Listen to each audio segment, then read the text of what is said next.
let's begin. As I mount the horse, in this case the Tiger 660, I can feel the pretty compact dimensions of it and the lightness of this. Let's put this into perspective. The Tiger 660 weighs 206 kilograms and the KTM Adventure 390 or 250 approximately 177 kilograms. Wet or dry, I'm not sure, but then just for the sake of reference, these are the figures of the weight. But the Tiger somehow feels lighter. I don't know how, but it simply does. Maybe as a result of tight tolerances that it's put together, or the torsional rigidity, the weight is just not that evident. And of course, I think the bearings that it has, the smoothness of the bearings, you just don't feel the weight. When do you actually feel the weight? When the power is off, or maybe it's in neutral, and then you're trying to move it around. That is when you feel it, right? And the Tiger 660 feels lighter than my KTM Adventure 250 for some reason.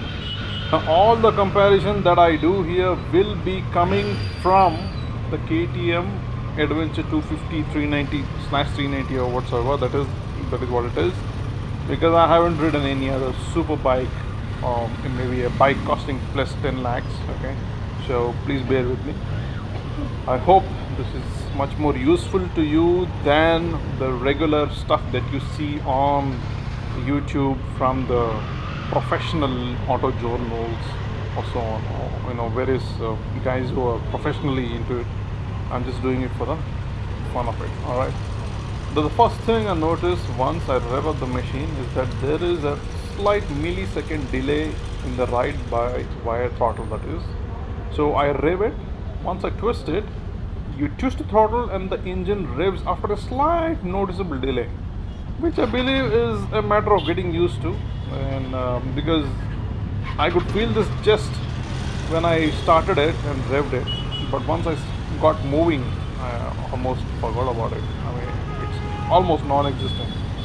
This I feel is because the Adventure 250 that I ride is not a ride-by-wire. It has cable-driven throttle cable, and there is almost an instant response.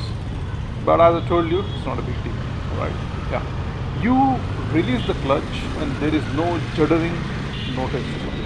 No shuddering or juddering. I'm not sure what the right word is for this, but it is smooth. The way it takes off is smooth. The engine sound is vroomy, not droomy, roomy. Vroomy, and if I put it in that way, very close to a 4-cylinder note. Even though this is a 3-cylinder, it feels almost like a 4-cylinder. Just one gripe I have is that it has this electric whining or whistling sound that comes out of it. I had heard these kind of noises from these old pulsers. I don't get around pulsers nowadays, but then it used to have the fee fee fee, that kind of a whining noise. It also used to be there in my Interceptor 650 that I had. I think it is the starter motor or the dynamo or something which is a part of the engine. This is a little bit of a gripe, but then you get used to it. You just forget about it. It just becomes white noise after a while. So, but this is what I noticed, that's for sure. And most of you, when listening to the this particular video too, might notice it. But anyway, I always wish there was just pure 100% engine noise, the cylinders and the exhaust. That's about it. I don't want anything else in between. So that is how motorcycling, pure internal combustion engine based motorcycling should be. Alright. The gearing and the nature of this engine is almost like an automatic. I mean, you can just launch it in the second gear with no fuss. It feels like a proper 4-cylinder car engine. I mean, the drivability is such, and depending on your mood, you can putter around in first gear all over the city, because the first gear is so capable that it can cover speeds close to 50 kilometers/hour per hour, 0 to 60 kilometers per hour is totally covered in the first gear, except that it might be extremely torquey, and the fact that it will cover small distance without a hiccup with this kind of setup. And maybe even just in first gear or third gear, you can just manage puttering around the city. Even if it comes down to 10 kilometers per hour or even 5, you can still launch it from the second gear or third gear. Third gear I couldn't try because it's test vehicle. I hardly had around 20 minutes on it, and that is the duration of this vlog, that is. But wow, no knocking, no shuddering, okay, no jittery. It does not feel out of breath at any of these first, second, third gears. And that is wow. I'm just blown away. I tried doing this in my KTM, the 390 or the 250. You Even if you downshift from third to second, okay, or sometimes even first gear is not enough, it shudders and it can even stall in first gear. That is how much of a gear shift my KTM need, okay, the KTM need. But this is like wow, this is the other end of the spectrum, man. Amazing. Well, let me go on to the next things that I noticed about this bike is the Triumph engine, that is, okay, it is a gem. Like let's take for example, the engine of this motorcycle is where the money is. Just give it some gasoline and let's say 1 liter of gasoline in the Royal Enfield engines and 1 liter of gasoline in this Triumph engine that I am riding, or any of these Triumph engines for that matter. I feel each and every small droplet of, or each and every small let's say unit of vapor that the gasoline can produce, the petrol can produce, is going to be better utilized in the Triumph engines. Unlike the Bullet or maybe some other motorcycles, there they just burn half of it and fart the rest of it. Here, I think it really makes good of that particular unit of fuel to give you some kick in the pants feel, pulling your belt feel. That is, it is converted into pure unadulterated Newton meters of torque and horsepower. Okay, that is what I feel. Now, sorry guys, see, I'm comparing all these local stuff because I'm a local guy. Okay, I can't be as polished as some of the auto journals out there, but this is what I felt. Right. Now let's speak about the menu button, and the tactile feel of this is so good that if I may put an analogy, the analogy is basically of a Zebronics keyboard on a KTM, and then what you're using here on the Triumph is a Logitech keyboard, a high-end Logitech keyboard. Okay, I hope the guys who use these keyboards can understand what I mean. Right? And I also purposely went over some manhole covers during my ride, and I felt extremely protected by the back shocks, or the kickbacks that you receive usually. They usually go to your balls, that is, when you're sitting on a stiff suspensioned motorcycle. But here it was pretty well contained, man. Stiff suspension, I don't think it is a stiff suspension as such, but yes, it is stiff at places where you need it to be stiff. For example, when you're cornering, and then when you are at a particular speed, when you're braking and so on, it is where it really shines through. Otherwise, and then at slow speeds, and when you just riding through all the shitholes and potholes, that's fine. Yeah, and this is all from just 20 minutes of riding this. Right? So please take whatever I'm saying with a pinch of salt. For all I expect, it's gonna be 10 times better than what I'm just narrating right now on the open highway and in the long run, that is. So yeah, we'll take it from there. This was definitely like a carpet. As far as the feeling I had, I was riding on a carpet through bad small potholes and manholes and whatnot. I think it's most probably because of the lovely tires that it is shot with. I think it's some Road 5 Michelin or something like that. So that must be a real good part of the bike, that is. And let's move on to the other points about it. The okay, the engine is quite racy, but when running in a constant throttle, the sound seems soothing. All right, so it's something that you can actually live with, I think. So you get used to it when you are maybe cruising at certain speed. You're just at home, you know. You can think about various other things apart from riding. That is, I mean, for someone who's been riding for a while, riding becomes a let's say reflex action. So definitely something you can get used to. That is this engine note, that is. Now I did rev it quite a bit, sometimes that is, and then I wanted to feel the vibrations when I revved it. I really tried. I revved it hard, and then I rode it in high gears in slow speeds. Okay, high gears, that is sixth. I didn't reach sixth. Sorry, fourth gear in almost 20 or something like that. But I could not get through to it. That is, I could not get through to any vibrations. I could simply not feel them. I think the engine is the pinnacle. This engine is the pinnacle of three-cylinder balancing. I mean, see, this is the only bike I'm riding, and I'm damn sure the Street Triple and the Speed Twin and various other motorcycles, the Tigers, the Tiger, entire Tiger range, and so on, obviously must be streaks ahead.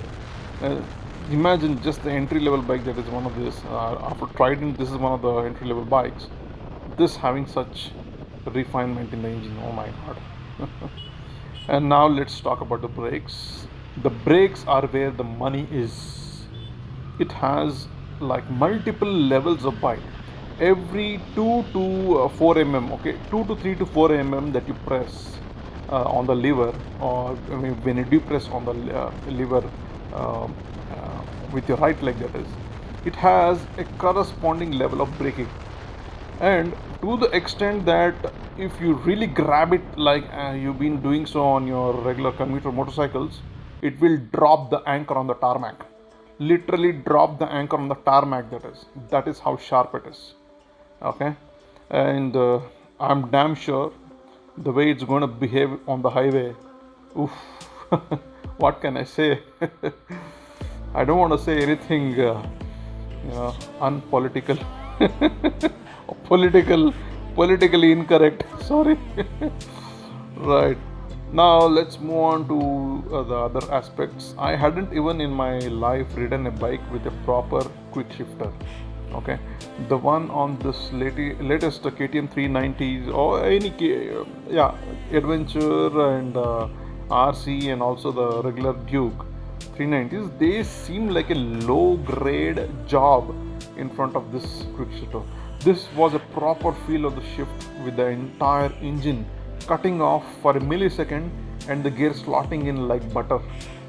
And moving on to the next gear perfectly, my goodness. And I think the 30,000 rupees, including labor probably, price is totally justified. Yeah. The only three cons I found on this bike was, one is the handlebar was a bit narrow for me. Okay, let me tell you, because I've already mentioned I'm coming from the KTM product. Okay, and I was habituated to the wider handlebar on the KTM adventure motorcycles. And two, the second gripe I had was that there was a bit of a lean in, because I am 5'10", and then I had put risers on my KTM Adventure 250, and I feel that even this would need it. Okay? And moreover, there are not the cables are very minimal, and then I think there is a good amount of cable free play there, which can be pulled in, and then probably you could just put in a handlebar razor for that, for all I care. And then after this, the third was the windshield, right? So I feel that it was almost useless because the two times where I really did open up, I almost hit 120 kilometers per hour and back to I was able to control it back to normal city speed, that is. But then I did feel, the wind blast is uncontrolled, and this definitely needs an airflow windshield from Givi. All right, the one I currently have on my Adventure to 250, that is. But at least they have given a frame that supports a windshield. Okay, and I'm thankful for that. And a little bit of a jugaad with my airflow system, and I think the wind blast and the weather protection issue should be history. Now, handling wise, I feel you have a good amount of sharpness, actually even better than my KTM 250 or even slash 390, because my friend has a 390.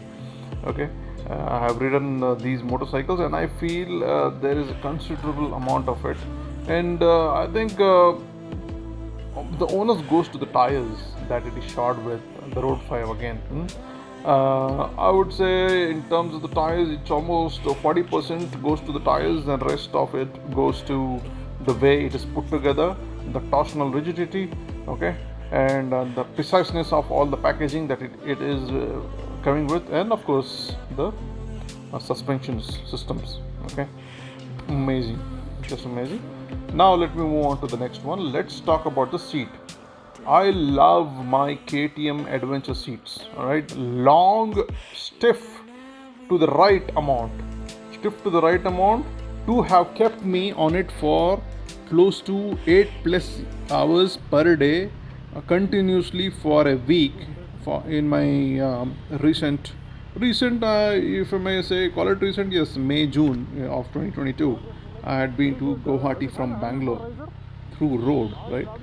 So I had no complaints whatsoever in my KTM, and all of my doubts that I had of the 660s, the Tiger 660s seat being a single piece and being a bit softer and leaned up because it's in an angle, has got cleared up now.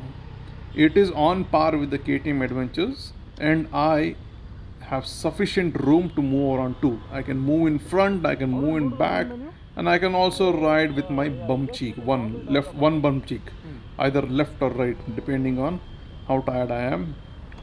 And unfortunately, it didn't pass my mind that I had to do a little bit of saddling, as they call it, or stand up on the footbacks and ride it. That I couldn't do. Okay, because the time probably just didn't pass my mind. I was just sitting on the bike, and then that test drive got over. The front part of the seat is a bit slimmer than the KTM Adventures, and I can really grab it with my thighs. Okay, I can engulf it with my thighs, and I can hold on to it much more romantically, if I may say, right. Now, I also want to put in a word about the customer service I got from the Prime showroom in Bangalore. They are courteous, respectable, and see, usually when a person walks into a luxury goods showroom, or at least me for that matter, they might be big shots who are listening to this, they might not have this kind of a problem, but then I felt a little bit intimidated. Okay, but these guys really made me feel at ease, and they are so good that you might just buy one of their products by your sheer impulse, not the impulse motorcycle, but the impulse, the emotion. Okay, because they treat you so well that you just might say, okay, let me pay the advance. I couldn't do that this time. Okay, either ways, let me move on to the finer points of this. Not only the final points, the almost the conclusions of this particular vlog that I have. So for the moment, since I'm not netting about 1 CR a month, okay, for those reasons, like they say in the Shark Tank, I'm out. I might not be booking this in the immediate future, that is. Okay, maybe sometime after. But then with 12 lakh rupees as an on-road price in Bangalore, plus an additional 80,000 rupees for the luggage solution, that is, they have their own branded, Prime branded side panniers, and then a top box, and that also includes a mounting plate, that is, and then 30,000 rupees for a quick shifter, which translates into approximately 13.1 or 13.2 lakhs hard cash for this beauty, right? You buy it if you can park it securely. Uh, I'm not sure. Yeah, I just don't feel comfortable parking it in an apartment complex where you are so many meters away from your property that you just bought, and then you have pesky kids in your apartment, and not only they are the least of the concern. In fact, there can be even better.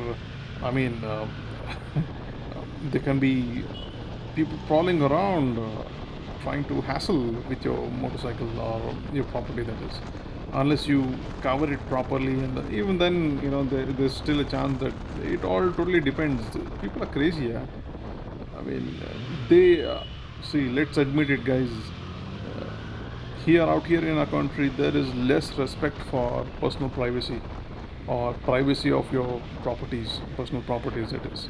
You don't even get your own personal space, for all I say, right? So think about this. My only concern is that it has a side stand, and only if see, imagine if some idiot just tips it over while checking it out, and your 13 lakhs just flips over and falls over on the ground, taking quite a bit of damage in that instance. It will be heartbreaking, for all I know. So you should be netting over 1 CR a year, and also have your own personal secure parking space, and not let these things be a bother, like your 13 lakhs flipping over or so on. Because see, okay, you might be keeping it safe at your house, but end of the day you have to travel. You have to move across the country, if not the world, that is, and you are going to park it at places, at hotels, at maybe sometimes even public places, and you shouldn't worry about your bike, that is. So for that reasons, if you aren't netting a particular amount of money, that is, I think you should be out. At least I'm out for now, for the moment, but let's see how it works. So I hope you enjoyed this vlog, and this was a simple. Uh, I didn't go over the tech specs. Let me also talk about it. I think it has about 80 bhp plus, 80 horsepower plus, and 64 newton meter torque. Okay, at some rpm, but then forget about it. The way I rode it, I loved it. All right, so that's how I would like to conclude. So this is me signing off. Thank you for watching. Ciao.